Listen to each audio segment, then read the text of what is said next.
You're watching Leafs Morning Take with host Nick Alberga and former NHLer Jay Rosehill. The show starts now.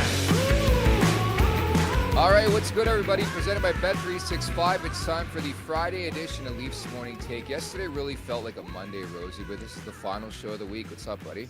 I know, I think it did for everybody, but lots to talk about today on this Tuesday feeling Friday.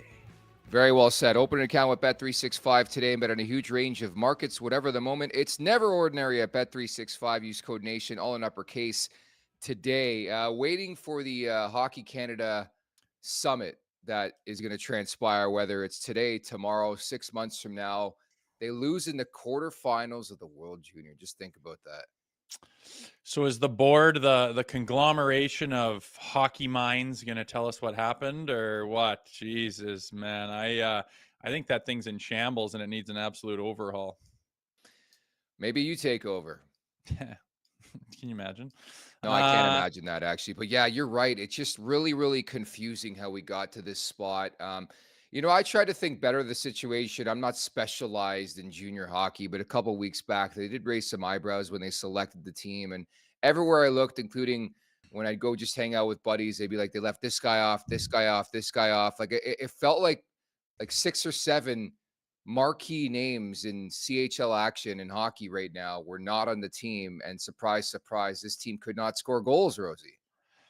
Yeah, I know. I remember when they're picking the team and it was like, well, they didn't go down the list of the top scorers of the top leagues and just grab each one of those guys. And it's like, well, that's not necessarily a bad thing. You want to build a team that has some depth and has some different roles that can roll different lines for different situations. I was kind of okay with that. But like you, I'm not as versed in the junior hockey and who's who, and these names don't mean a lot to me. But as time goes on, you dig a little deeper. It's like, this guy is who? And he was left off. He's killing it, murdering it. He's a top 5 pick. It's just like, when do those guys get left off? And I think hindsight's obviously 2020, but they did not pick the right team. It seems like every bloody decision that was made this year in the World Junior for Canada was the wrong decision, from the coaching to the brass, to the management, to all the way down, man. And I don't blame these players. They were giving it their all, and maybe a little bit misguided in some places, but a total disaster. For the first time in history, they are out in the quarters back-to-back years. That's embarrassing for this country, who prides themselves on being dominant in that tournament. It's inexplainable. It really is, where this team, they went on a gold run of like 5 straight World Juniors, and now they can't beat Czechia. Like, they lost to Latvia and Czechia. Is this more of a story of like other nations catching up, or is Canada just not picking the right players, do you think? And again, I think it's important to stress too, like Connor Bedard, if you can believe it, was eligible for this tournament, Rosie. I know. Celebrini too, I believe, Yeah, I and think lots so. of guys that are in the show. And I don't think, yes, certainly the other countries are catching up to Canada, and the States has already done that, and that's fine. But we still have the ability to be a superpower and a perennial contender and to rattle off gold medals like crazy. The way they're running it's just not right. I tweeted last night the board of directors, and it's laughable. You scroll down and read these people's bios, and it's like, you're running a major hockey outfit that you need hockey minds in it. And I'm not talking about, I'm talking strictly hockey stuff. I'm not talking about the scandals and all that. You can come after me and say, oh, I don't give a rip about that. I'm not talking about that. I'm talking about the product on the ice, putting together the proper people that are going to run this. And if you think the board of directors don't have any say in that and they're doing the kid sports stuff, it's very much involved. It all trickles from the top down. If you don't have the right people in place at the very top, you're going to get bitten. And here's a prime example from what coach they picked, what decisions they made, where their mind was at. They think they can just show up and sing Kumbaya and everyone link hands and look at our board. Isn't it nice looking? And you get smoked, man. It's not about, the bullshit behind the scenes. It's about putting hockey minds in the right places to get a hockey outfit to operate the way it needs to. And they're slipping, and the results show exactly that. The one thing I will say, there's something about watching a grown-ass man throw a Canada hockey jersey on the ice. I don't know if you saw that last night in Ottawa, over a pack of teenagers losing a hockey game, a tournament. I just can't get past that.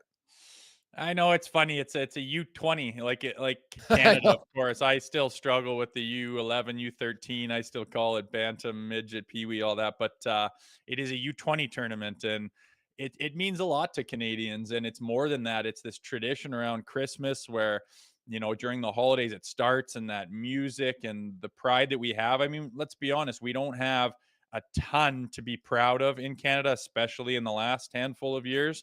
And that is something that we hold dear. And to get smoked like that, basically embarrassed, people are pissed off, but it is annoying when they lose sight of the fact that these are teenagers working their asses off. And to take off your jersey and huck it on the ice, I mean, I don't know anyone that would do that. And I'd like to talk to them. And I don't know, maybe you're just drunk and annoyed, but yeah, obviously those types of people lose sight that it's a U20 tournament. You know who's the most pissed off about this? TSN, because they still have semifinals. They have I a gold know. medal final. It's on home ice. I would argue that I would be stunned if the gold medal final in the next couple days has a full crowd. Like, it's a Yeah. Canadian contingent. You think anybody wants to go watch that now? Like, there's going to be a lot of people, but I don't think it's going to be packed. Yeah, I don't think it'll be standing room only. I was thinking of that this morning watching the highlights over again and just listening to O-Dog talk, and I'm like, Yeah. do they pack their shit and go home? No, they can't. They got to watch all the rest of this. And I can imagine the meetings are like, "Hey, stay in this. We got to put our best foot Yeah. forward and don't shut it down." But brutal for TSN, brutal for Canada. Yeah, some of the decisions that Dave Cameron made, and I know hindsight's 2020, but you look back and you're like, "What are you doing, man? Like you've been coaching for 40 years." Never really won anything of value in that time. You got to the finals of one of the leagues one time. Haven't won anything. Get put in this position. He's pretty familiar with the tournament, but like you don't skate because you don't want them to be tired. Like, are you coaching 39-year-old veteran NHLers who only take pregame skates, dude? You wonder why you don't have any chemistry. The systems in a tournament, like, no, you need to get going with a couple practices, get guys moving together, talking where there's time and space to see what guys' tendencies are. Yeah, it's all rushed. There's not a lot of time to get into that, but not practicing and then claiming that they would be tired if you practiced with a bunch of 17, 18, like what a misstep, what a lost sight of how to get a team going and come together. The challenge that he challenged, playing McKenna like for 10 minutes a night, he's your best player. Like so many times you look back and you're like, what were you doing, man? Like a total flop. And I don't really look at the players when I'm blaming this debacle. I look at the higher ups all day long is where I think the Ab- problem is. yeah, absolutely stunned by the results, the performance for Team Canada. And I guess the only thing you could do is look forward to next season. The tournament's going to be in Minnesota on the road in the States. It's going to be a hostile barn. And I would say the way things are going right now, I'd be absolutely shocked if the Americans don't win this tournament for a second straight year. They're really, really dominating this tournament the last couple of years. So at least something to look forward to. But yeah, this time of year has been synonymous as a Canadian kid growing up with the World Jays. And it was Dub just, Jays. yeah, it just, man, it was a tough showing where they were like borderline unwatchable. It stings a bit. Our Super Chat charity partner this season is Sick Kids. Want to make sure that your question or comment gets on the show. Hit us up with a Super Chat. Proceeds from our Super Chat will go to Sick Kids, ranked the #1 research-intensive children's hospital in Canada and 3rd in the world. Hit that like button. Hit that subscribe button. Speaking of the World Juniors, let me map something out for your imagination, Rosie. Okay, go. Matthews, Tavares, Toews, Kempf, 1 to 4 seed. What do you think of that? Oh, I don't mind that at all. To be honest, I mean, it's what are the terms? What are the parameters? I mean, big news drops yesterday about Jonathan Toews wanting to get back into the NHL, and yeah, right away with what we do, we think interesting. A guy with that Mm-hmm. pedigree history, you go to his DB, and it's just like bing, bing, bing, bing, like the leader of 3 in 5 Stanley Cups. Like it was a modern day dynasty in Chicago. He's run into some issues, but has got the help he seems to need. And there's no doubt there's a conversation that needs to happen where he could be a fit in Toronto.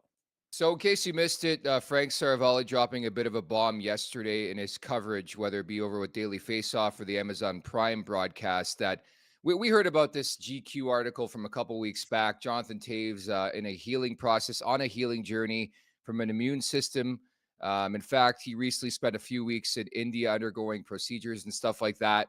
But it sounds like he's trying to make a return to the NHL, which is kind of crazy considering he hasn't played since April 3rd, 2023. That's a long, long time ago for a guy who's 36. He's going to be 37 in April. But yeah, you look at the name, it is really polarizing, Rosie. I mean, three-time Stanley Cup champion.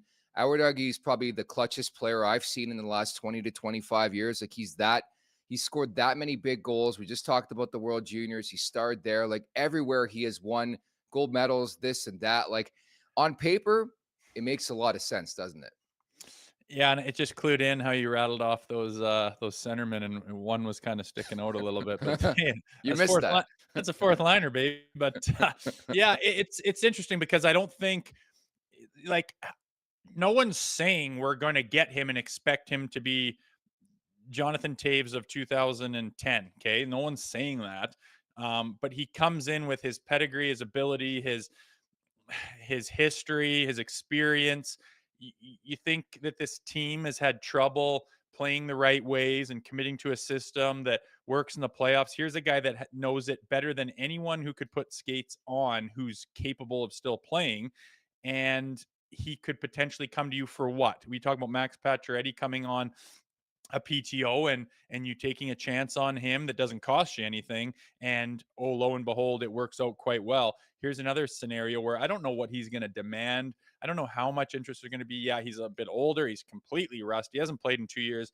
How long will it take this guy to get back to form? Can he get back to form? Those are all questions. But if he himself wants to come to a contender and be a piece in something special, maybe the Leafs are on his radar and he'll come in for something that doesn't break the bank and say, well, maybe I'll come here at the deadline, see what I can do, see if I can help. It's not going to cost a whole lot. And then even he knows where he's at. And then he can go into the off season and say, okay, what's my worth? What's my value? And see if he can bet on himself.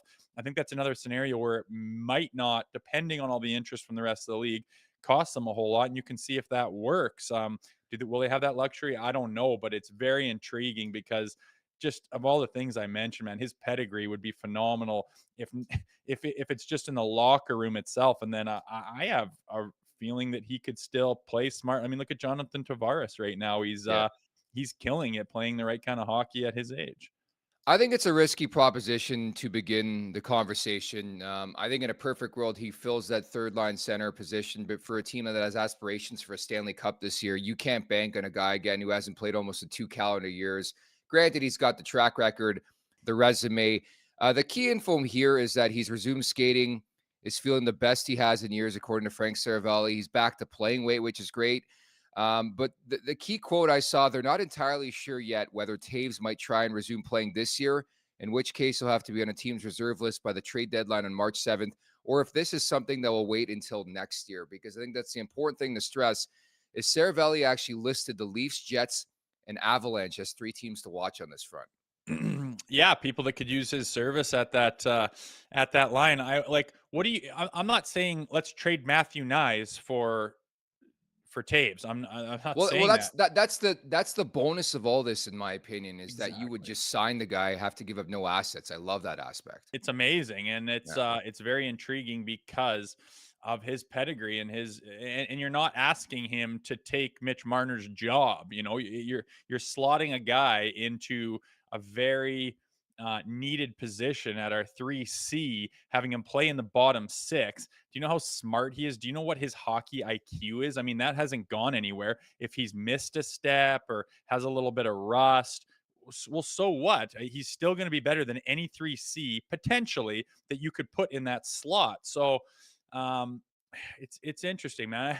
You also, you're breaking up that line that's had some success there, but him playing against Bobby McMann and to be able to set him up with Bobby McMann the way he's playing as of late, there's lots of different options. And if it doesn't cost you anything and he's willing to come here and try it out, I think it's very intriguing. Again, I'm not saying sell the farm or any big high end thing for him. You don't have to, but if he wants to come here and it's mutual and you want to see where he's at, and I just wonder if he's wanting to play next year. If he's already skating, I wonder at what level he's skating. If he's already skating in, at Christmas time, it's like, well, maybe he's getting into shape so that he can start playing here in February.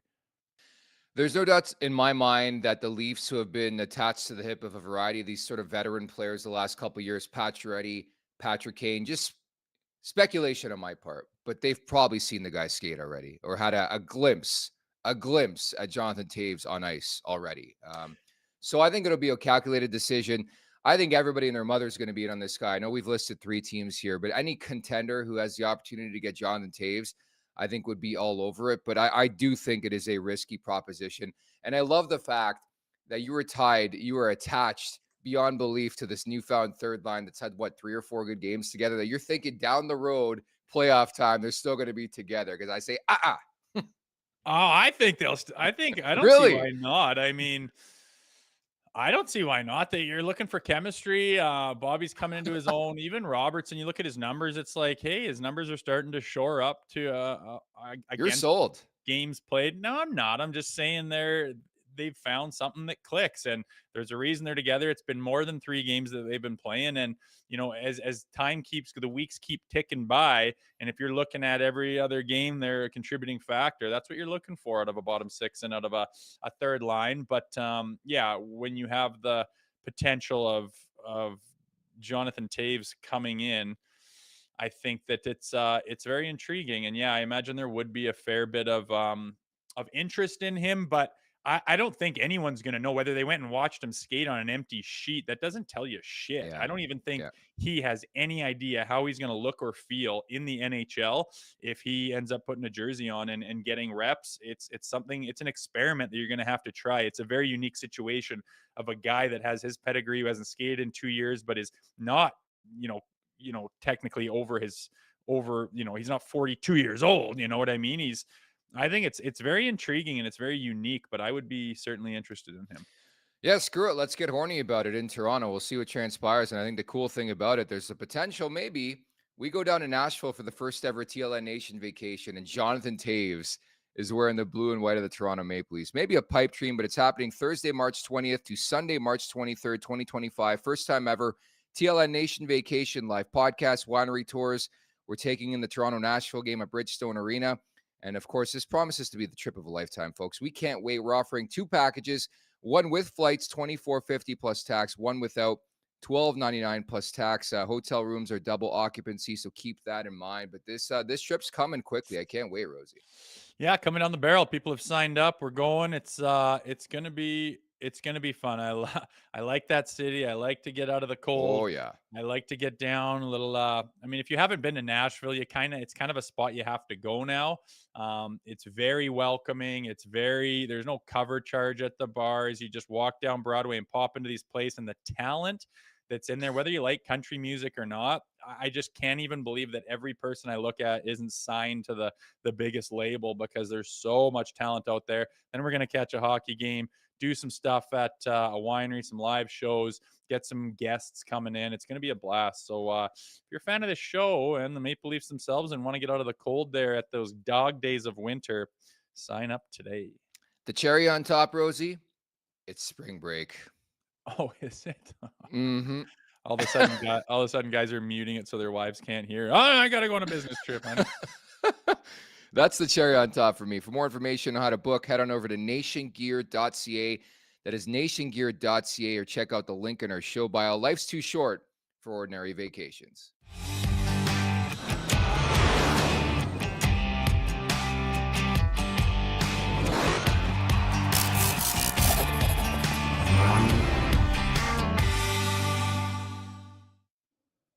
At the Leafs Nation 401, hit that subscribe button. Hit that like button as we got set for another Maple Leafs weekend here. Leafs Morning Take, wherever you find your podcast, make sure to leave us a 5-star review. And don't forget to visit theleafsnation.com. My, oh my. So I think the cool thing was you had the Canadian game going on, was so disappointing. But then I had turned on the Leafs game, and I felt really good about this team. And that's a tough building historically in, say, the last decade for this Maple Leafs team to win. They found a way to gut through. And the big story is obviously Joseph Woll, who was incredible, 32 saves in that game, and Bobby McMann, 2 more goals, 12 on the season. Rosie, he's on pace for 29 tucks. It's a guy making $2.7 million a year, man. Yeah, and we got him locked down for next year too. It's a guy hitting his stride. He shoots with with the confidence of the big boys, man. It's impressive. Wainwright, Alberta, AJ product is cool for me out west. I like those guys, and he's found a little something here recently. A guy like him who starts to get more and more reps and finds a little bit of success. And when he has the talent, sometimes you just got to get out of your own way mentally and let it happen. It seems like he's letting that happen the way he's putting it home. He doesn't hesitate. He doesn't grip the stick. He doesn't double clutch it. He rips it and picks the corners, and he can shoot like a son of a gun. So it's great to see. You hope it keeps going. No one knows if what his ceiling's at, but where his trajectory is right now, it's impressive.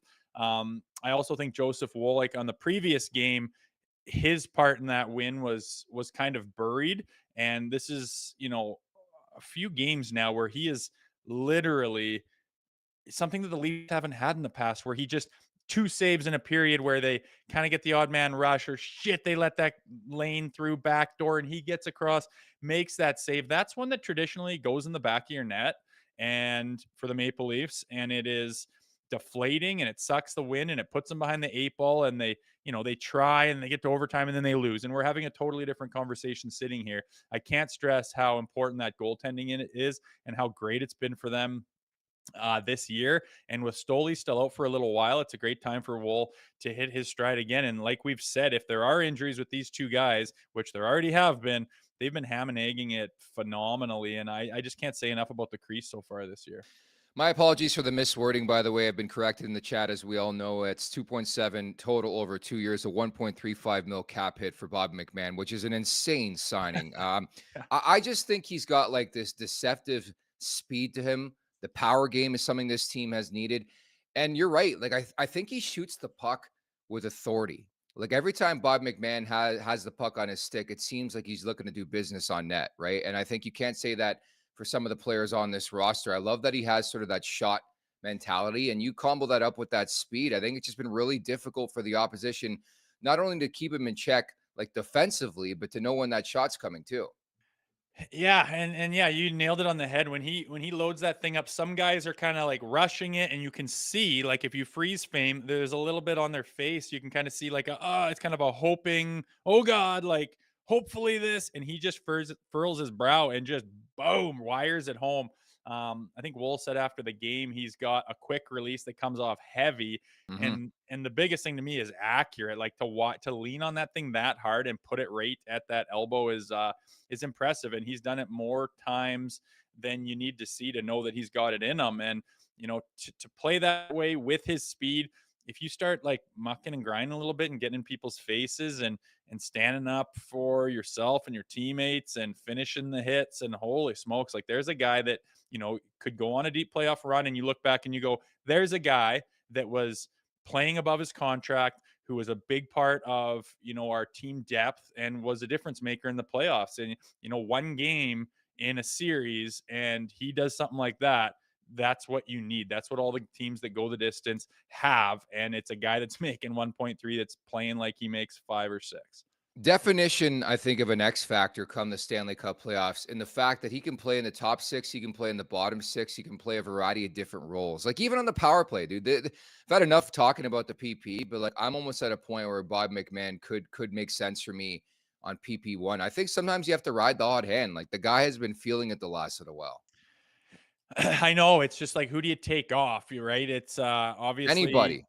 I know it just causes such a stir if you take your pick. You take Johnny off, or like, I don't know, fuck. It's tough, but it's not going. I think, I was watching Savard on the whiteboard. I'm like, what is he showing them? I saw Like, that tweet. telling me what he's telling them to do that's on that board. Like, what is the process here? Because I don't see it. They enter on different sides. They enter in different ways. They enter with speed. They enter.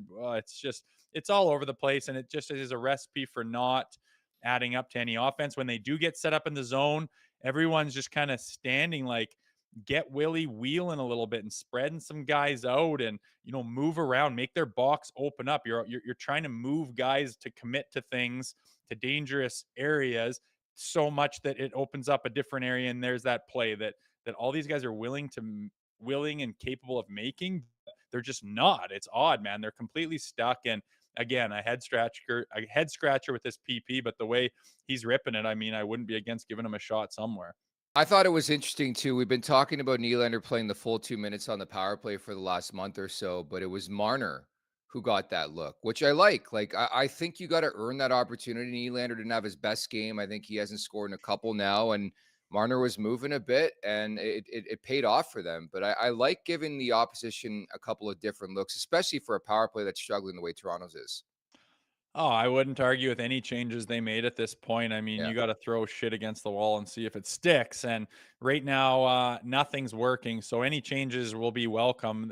All year long, they've been looking for some kind of chemistry. They seemed like they had it decently, like the first time Austin Matthews got hurt, and maybe they kind of buckled down and said, "We got to go to work here." But it's fallen back to the same patterns of just creating nothing really. Nothing opens up, and I'm far from a power play specialist, but anyone can watch and see what's not happening that normally happens on successful power plays, and they just don't have it right now. So I don't know. They've tried everything. They've tried all five forwards out there. They've tried different personnel, but if Bobby keeps doing stuff like that, he deserves a shot more than the last 20 seconds of the peeper.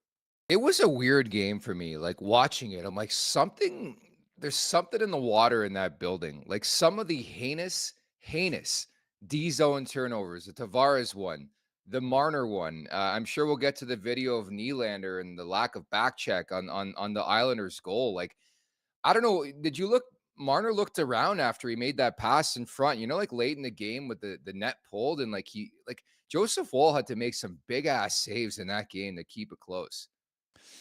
Yeah, like I was gonna say, I was watching. Or did I see Berube's or not? I think they were talking about it, and I'm like, I have a feeling what he's gonna say.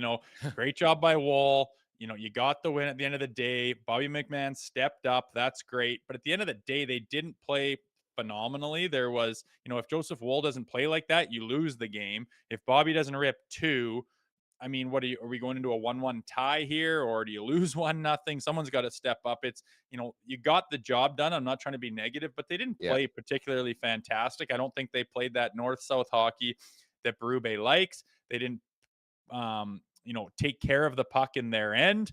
You got to protect that thing. And it's just kind of I don't know if it's like post-holiday kind of thing or a readjustment, but you get into these dog days of January, and the last thing you want to start doing is getting bad habits and playing sloppy hockey. And there were times where it looked like that. Luckily, they're tight enough in other areas that they got the job done. And it's just a different looking Leafs, right? They never used to grind out a 2-1 win I know. with making a bunch of mistakes, but they rely on their goalie and they have a depth piece come up, and like it's just not very Leafy. But nonetheless, you get the 2 points, learn from it, and I just hope those guys are always taking little bits of information. I'm sure they are, and trying to put it towards the next one. And you want them to start playing some pretty tight, crisp, solid hockey that's conducive to I always say that to the playoffs, and Yeah. ultimately that's the goal. Breath of fresh air to win a 2-1 game, as you mentioned. Joseph Woll, great. Bob McMahon, fantastic as well. Do us a favor if you're watching right now in the chat, hit that subscribe button, hit that like button. Curious to get your thoughts on the non-call on Max Domi, which led to the first Bob McMahon goal, man. That that was special. And I just love watching Islanders fans be pissed off. It's a great sight. Yeah, I mean, it's pretty borderline, especially when the elbow kind of comes up a little bit. But I like reverse hits. I mean, you come into a guy's back and you think, I mean, I would never. I know he's going for the puck, but a guy who's protecting the puck, who looks back and sees you, to go in there and reach with your stick and lead with your chin. I'm like, well, what if he just backs into you, reverse hits you? I always took myself to a fault, was always braced for some kind of body contact, impact, collision, always, to the point where how do you even handle the puck fluently when you're that braced all the time? But I just can't imagine leading in like that. And then, oh my God, he reverse hit me. Like, you're on him to the point of body contact. He's holding the puck. He can give you a shot. I like the reverse hits. I like them in general. His was a little bit aggressive to the point of, maybe it's borderline. But if you look at their player, if he doesn't put himself in that position, if he's more braced and like going in with his shoulder, it's an absolute non-play that we don't even notice. But because he was so outrageously not prepared for anything, like reaching purely for the puck as if the guy can't even touch him. That's what makes it stand out to me. So yeah, you lead with your chin and a guy bonks it, you're gonna fall down and go, hey, you hit my chin. It's just standard shit in the NHL, man. Guys completely unprepared to take any kind of contact, and it looks worse than it is. What would happen in your day and age of playing if somebody embellished the way these guys do left and right? Like I was watching the World Junior game yesterday. The guy, the knee guy, the guy who took the knee or whatever, he first looked up to look at the refs, saw the penalty call, then went down in pain. All those Czech pricks were jumping out of the way all the time. I mean, what's usually the problem with the knee on knee? A guy going in to hit a guy, and the guy who's getting hit is jumping and getting himself out of the lane. And how do you do that? You push off with your feet so your body's out of the way. And what's left in the lane? Your legs. And you end up blowing through his legs. It looks like a knee. These guys are catching it so much where their like hips are almost hitting. That's how much like connection the guy has, but he's like jumping out of the way so it looks like a knee on knee. I always look at the person who got hit when there's an instance or something to look at with a hit. And I say, what did that player do? And did he take the hit? Did he turn his back? Did he do a cutback at the last second? Was he Bambi out there? Like I always look at that, and usually it's like, well, that guy didn't even remotely try to take a hit or absorb anything. He tried to get out of the way or take the chicken shit route. Every time you take a chicken shit route when you're getting hit, it leads to danger and potential for injury. Not disputing what you're saying. Isaiah George from Oakville, Ontario, by the way, did leave that game, did not return. So I think there was a bit of an elbow there, but I sort of defer to you in situations like that. You've been on the ice. It's a fast game. I would say good on the Leafs to keep playing. Like the Islanders stopped playing, I thought, which led to that goal to begin with.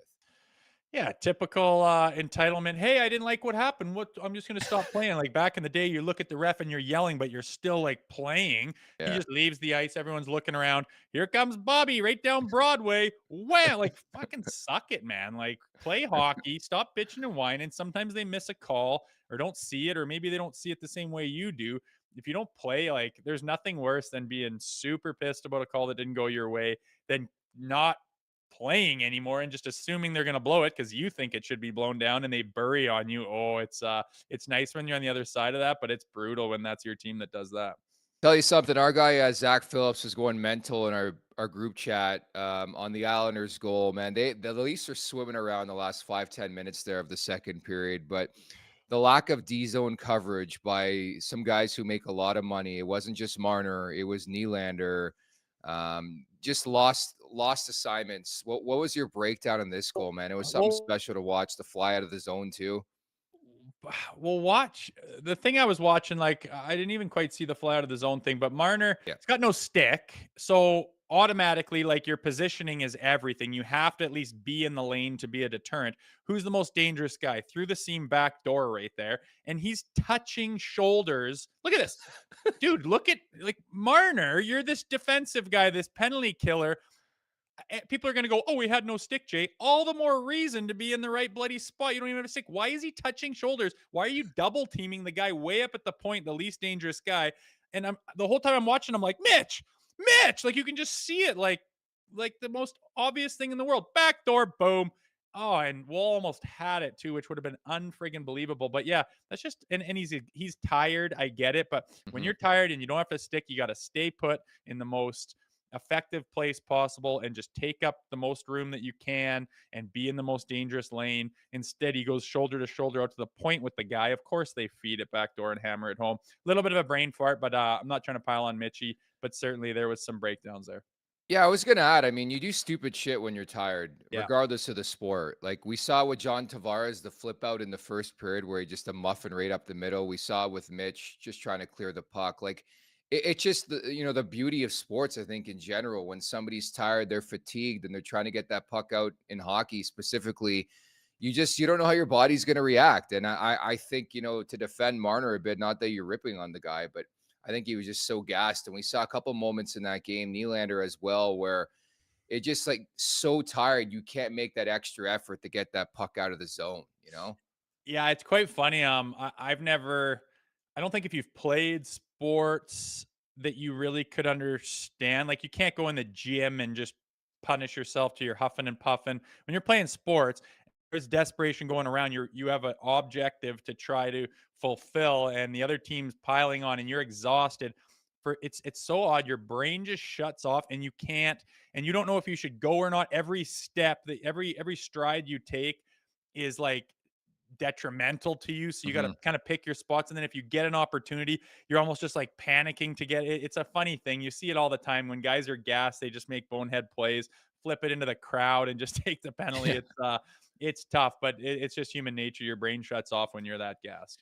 Man, I thought Matthew Knies was going to score last night. He had a couple of big time opportunities. Like you could tell he is so close. And when he does score, I think it's going to come in waves where he scores 2 or 3 or 4 in like a 5-6 game span. Yeah, I know. I was hoping he would break out yesterday. He damn near did. Game before had a pretty nice gritty power forward type of goal that got called back for some goaltender interference. It was I don't want him to get frustrated. I don't want it to become a thing. I'm really hoping and thinking that he will score soon and get the monkey off his back. And then, like you said, could really pile on and go on a little bit of a tear. He's capable. I think if at the end of the season you look back and say, oh, there was a little blip in the radar, a little valley, but I think he's very capable of getting back onto a peak here sooner than later. So I guess we struck out in this segment yesterday where we talked about potential January 1st extensions because we have a bit of breaking news here on Leafs Morning Take. The Leafs have signed Philip Myers to a 2-year extension carrying an AAV of 850K. So that's a 2-year deal at 850 for Philippe Myers. Holy! That's good stuff, man. Yeah, that's good. I mean, he's shown he's capable, can play in that spot, can be an in and out guy, kind of your what defenseman would he be? Kind of your seventh, eighth, sometimes six, in and out. And for the minimum cap hit for a guy that's proven I can play here and do some things, I think that's great. And if he continues to develop and take off and become a player that it wasn't automatic he was going to play, all the better for that type of thing. He could be, like a Bobby McMann's kind of, he was hurt last year. We kind of didn't really talk about him, but you see what he's capable of now. And it's like, you got him locked up for 2 years. He could be, one of those guys that helps you out. I don't get the rush. I said this yesterday. We were speculating upon the news that Myers could get an extension. I don't get the rush, but I don't mind it. I do think he's actually looked particularly good with Riley the last couple games. I know we have this endless search in this market for a partner for Morgan Riley, so maybe that's a good step in the right direction. But at that price tag, if it doesn't work out, you put him on waivers, whether he goes to another team or he goes to the American Hockey League. I don't think it's going to hurt this team. And ultimately, when I look at signings, that's what I weigh. Is it going to hurt them or not down the road if it doesn't work out? It's not going to hurt them. So I do think it's inconsequential, but kind of surprising that like it's Philippe Myers who's played a handful of games now as an extension. But good on him. I love these sort of reclamation stories, if you want to call it that. Myers has been sort of an NHL journeyman defenseman. It's like this year's version of Simone Benoit to an extent, I think. Yeah, exactly. He could be one of those guys that just falls in the place and fits. He's not a world beater, and he's making close to the minimum. Again, Yeah. this isn't going to kill you. And I think that with all the stuff coming down the barrel in the months and this year, I think that they just got something off their plate. Right here you go. And maybe they thought, hey, is this guy going to respond well to something like this? It'll settle him down, give him some confidence. Get that in his back pocket. All of a sudden, all right, they want me here. They like me. This is where I'm living. They can settle down, relax. And, I think they think he's the kind of player that would, respond as far as performance wise well to that situation, and good for him. I hope there's a response to scoring a goal, Rosie. A Leafs defenseman hasn't scored a goal since November 30th. 16 games. I will say, watching the game last night, the D-Corps did have a shooting mentality, especially early on in the game where it's like they were anywhere and everywhere on that ice and they were putting it on net, whether it was OEL, whether it was Myers, whether it was Morgan Riley. I think that's a welcome approach because I think at the best of times, regardless of who it is in the blue line, they're hesitant to shoot the puck. Yeah, I'm sure they had a D meeting. They always split up forwards and Ds and power play and PK and have different meetings and watch different video. And I'm sure at some point in time, those D were all together and saying, hey, whatever, whether they address it actually or not, hey, we need to get some pucks on the net. And, everyone probably knows no one's scored in a long time. It's becoming noticed by the media. Now people are talking about it. Fine.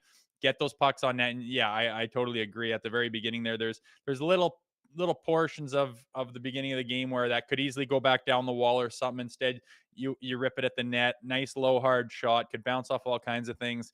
I mean, you think about the playoffs and those little goals that no one expects to go in. Overtime, they always say put the puck on the net. I think for a defenseman with the right mentality, get those pucks on net, eventually that egg will crack and someone will put one home. And they're not really, our decor is not really meant to be an offensive juggernauts, really. We talk about Morgan Riley falling off quite a bit, and the other guys, I mean, I think what they're doing back there is much more valuable, and they'll chip in here eventually. So there you have it. You can rest easily tonight. A 2-year extension for Phil Myers, $850K. Are you set for this weekend, Rosie? You got Boston on Saturday, Philadelphia on Sunday, your former team, both on home ice. Is it just as simple as going Wall and then Hildeby in that game? Yeah, I think it's that simple. Yeah. Wool plays again. You get you get that day break. It's all right. You're working Wool pretty good, but he looks damn good, and I think he feels good. There's no other option right now but going Wool against Boston. It's a big game Saturday night at home.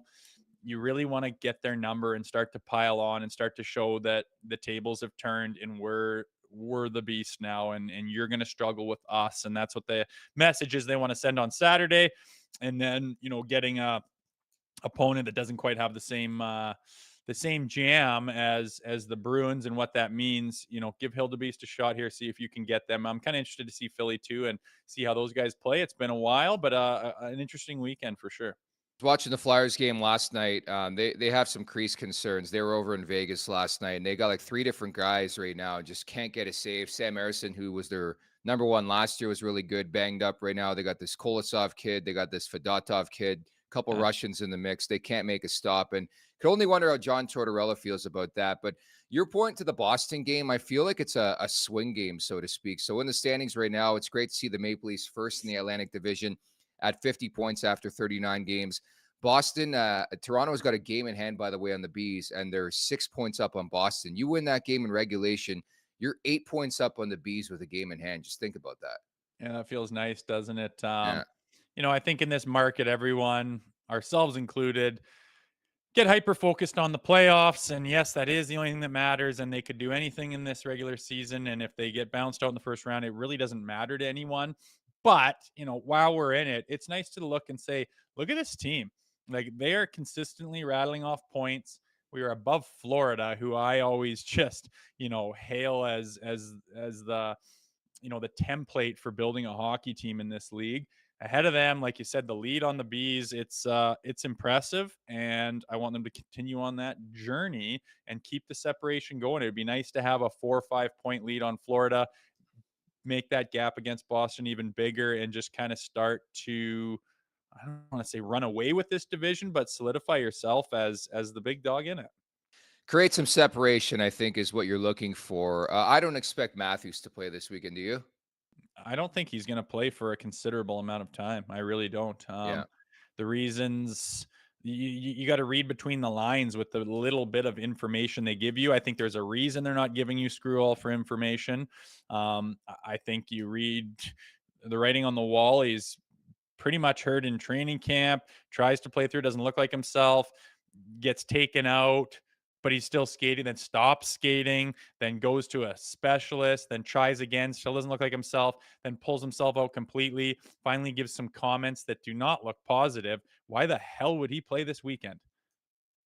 It's a good point. And to that point, the Leafs are 10-5 in 15 outings without Austin Matthews. Like, it doesn't make much sense, does it? And this is not just a this season thing. It's career-wise with Austin Matthews. Dude, they're like 20 games over 500 without the best goal scorer on the planet. I can't make sense of that. Can you? No, I can't. It's weird. There's a lot of things about, why is the power play terrible with this personnel? Why do they play better without their star player and their captain? It doesn't really add up to making a lot of sense. It's Leafy. It's things the Leafs like to do that makes you scratch your head. That doesn't really follow the pattern of normalcy, but it is what it is. And I think it's just a story that I hope doesn't come back to bite this team in the ass, because they need that guy firing. He's in his prime. I mean, I don't want there to start to become a narrative where, is this guy soft? Is he a hindrance? Is he worth his money? Is he going to get anything done for you when it matters? Does he always fall short? I don't want that narrative to come up. He's too good of a player, and I want this guy healed up and in a position to do some damage. This week's edition of Take It or Leaf It is brought to you by Charm Diamond Centers. Get custom ring building delivered in less than 4 weeks with the Charm Masterpiece program and an unbeatable pricing policy. Charm Diamond Centers is proudly Canadian owned and operated since 1972 with more than 85 locations across the country through Charm and their sister brands. For more information, go to charmdiamondcenters.com. Make sure to hit that like button, that subscribe button at the Leafs Nation 401. You ready for Take It or Leaf It, Rosie? Let's do it. Number one, the Leafs will hand Steven Lorentz a contract extension before the regular season is over. Take it or leave it. I'll take it. Just like the contract with Myers we're just talking about, a guy who served his purpose. It looks like he's coming on. I mean, why not, right? I don't think he's going to break the bank and do something crazy where you got to pay him all this money that he's not going to. The guy's doing his job. You sign him now. All of a sudden, there's room for him to improve and outplay his contract. I think there's reason for the Leafs to say, let's lock this guy down now while nothing crazy's happened and let him see what he can do for the remainder of that contract.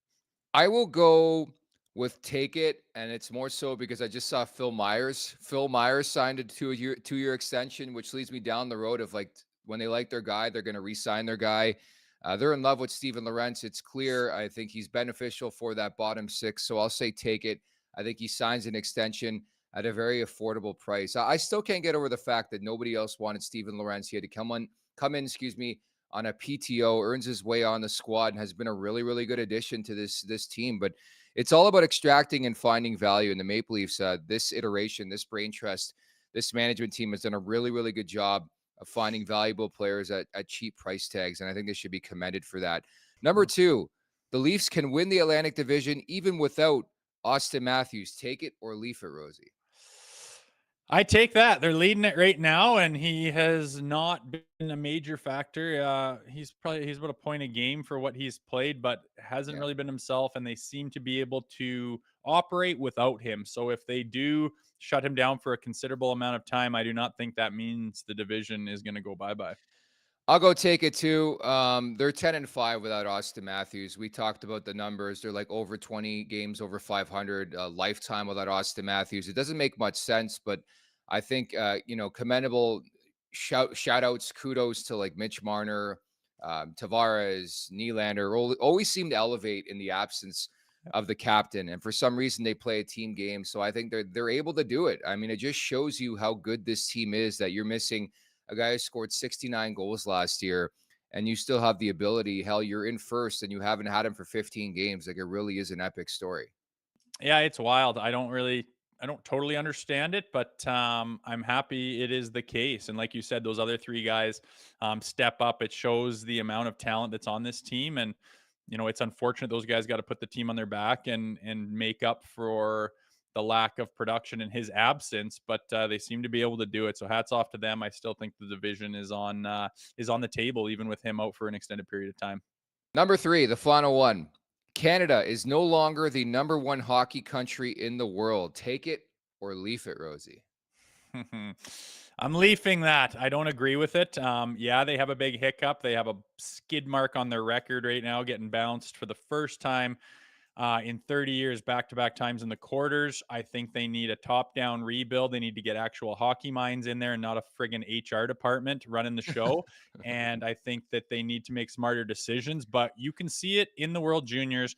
When teams beat Canada, they act like they just won the whole goddamn tournament. They get up for it more than anybody else.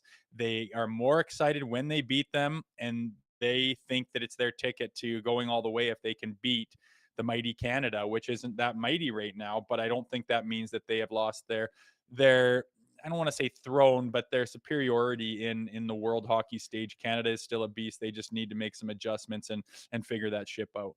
I'm going to say leave it as well, not to just echo your sentiments throughout this entire segment, but my reasoning is a bit different.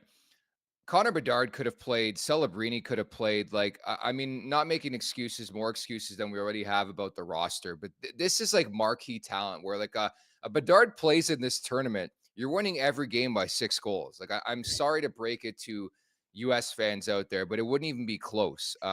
So I don't think I wouldn't call it unfair of a barometer. but it really isn't, because it's best on best and we don't have our best. I mean, I'm not making excuses for this country, but I think you can't say the same about the States. Yeah, that's true. There's some pretty high-end marquee talent that is so damn good. They are solidified in their NHL franchises and they don't leave to play in the U20 tournament, although they are eligible. Yes, that would make a difference. And you pair that with the fact that they're running it like a bunch of morons with the decisions they're making. I think that it could and should and will be a different story in the future, because Canada still has, I think, the best players in the world.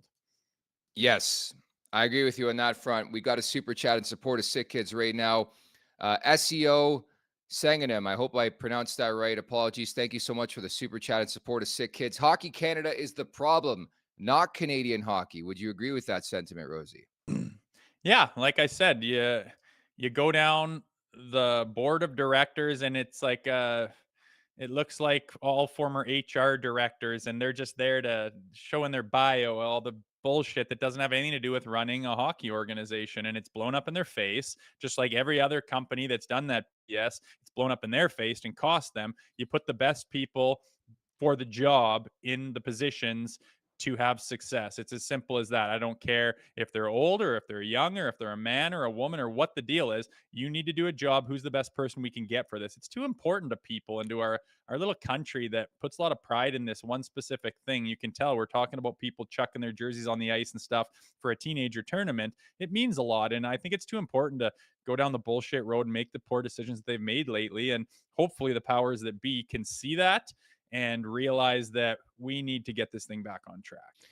Definitely. And by the way, I think we have a bit of clarification on social media. We were talking about in our group chat yesterday, the random tweet. Connor McDavid doesn't tweet, but he tweeted at Austin Matthews, crossbar and in, let's see it. I figured it was some type of commercial. It sounds like a McDonald's Canada commercial. Great, cool. I thought it was McDavid showing his hand and being, I'll be a Maple Leaf July 1st, 2026, but we'll pump the brakes on that for now.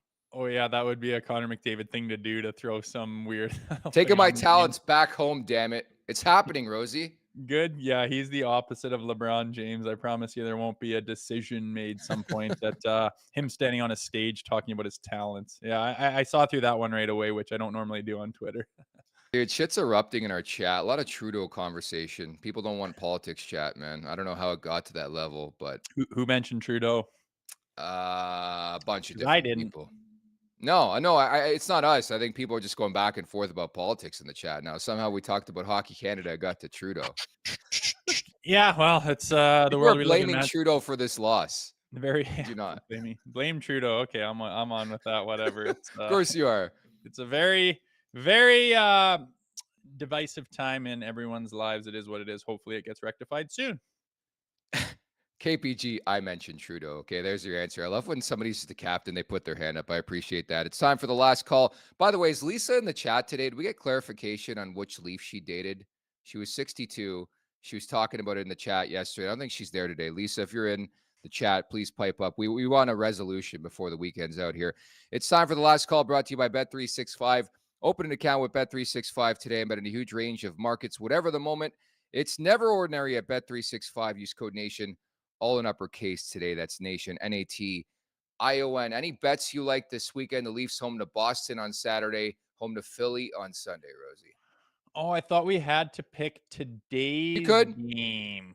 Anything you want. I'll go then with the Chicago-Montreal game. I'm going to take the under 6.5 in that game. Did some research. 12 of the last 13 meetings. You hate this. 12 of the last 13 meetings, Montreal-Chicago have hit the under. Chicago got thoroughly embarrassed in the Winter Classic. I expect a response to them. I do think it's a bit of a trap game for the red-hot Montreal Canadiens, but I think both these teams will be tuned in defensively. Give me the under 6.5 in that game. So one of the games they won was in November of 2001. Well, you got to expect them to win tonight then. Great. I like In fact, it was actually 12 straight unders, and the last one that hit, there was an over that took place. So, hey, I'm just telling you the statistics. I keep banging out these results and these winners, but hey, you don't have to tail me or fade me for that matter. Hey, I'm just teasing a little bit. No, but, screw you, Rosie. No, don't. I'm looking quickly. Take the over. Okay, I got it. Whatever you do, I'll do the opposite. You know who's hot is Zach. Seems to be pretty hot these days. But, yes. Nashville Predators are playing the Vancouver Canucks, and I just look at the money line, and Vancouver Canucks coming off a win are plus 135 against the lowly disoriented Nashville Predators. I don't know why that is, but I would jump on the Vancouver Canucks for that one to build a little something going on there and try to pull themselves out of the turmoil that's happening. Yeah, I think the reasoning behind that. Pardon me? Yeah. Because Demko's out. Yeah. But yeah. the other guy has been quite solid and started 60% of the games. Lankinen, yeah. And then not to mention he's a former Predator too, right? But maybe you take a Luke Schenn anytime goal in this game, returning to Vancouver again. A little parlay, which would pay. Never know. What would a Luke Schenn goal pay out? Like plus $1 billion? That's not kind. No. You know what is not kind or is kind? You see Braden Schenn in the Winter Classics just dropping the gloves of fully. You know, I love that, man. I know I texted that. I was like, that's unreal, especially because they talked in warm up like, hey, we'll shake hands after. Absolutely. We're gentlemen. Bare knuckle fight. I love it. It's the best. I said, good old Sasky boy right there. What did he say? He went, he laughed and said, thanks, man. It's kind of one for the memory banks. Family was there, outdoor game. And for that to happen was kind of wicked. I could picture him being like, who is this? Lose your number. No, he's not like that. He's a good guy, Nick. Something you're probably unfamiliar with. I am. With that, we'll wrap for another week here at Leafs Morning Take. Pretty fun week. Just like, what, 2 shows? Quick one. Yeah. I know, a scattery week, but lots going on. And we'll see ourselves having a good weekend here and be back on Monday to cap it all off and see what happened this weekend. Keep this train going. Very well said. At the Leafs Nation 401 on YouTube. Hit that subscribe button. Hit that like button. Leafs Morning Take wherever you find your podcast. Make sure to leave us a 5-star review. And don't forget to visit theleafsnation.com. Thank you to producer Vic. For Jay Rosehill, I'm Nick Alberga. We'll talk on Monday. Take care. Make sure to check out more of our content right here on the Leafs Nation YouTube page. We got long-form interviews. We got clips. We got epic rants by Jay Rosehill. We simply have it all. And don't forget, you can find out much more at theleafsnation.com. Thanks so much for watching.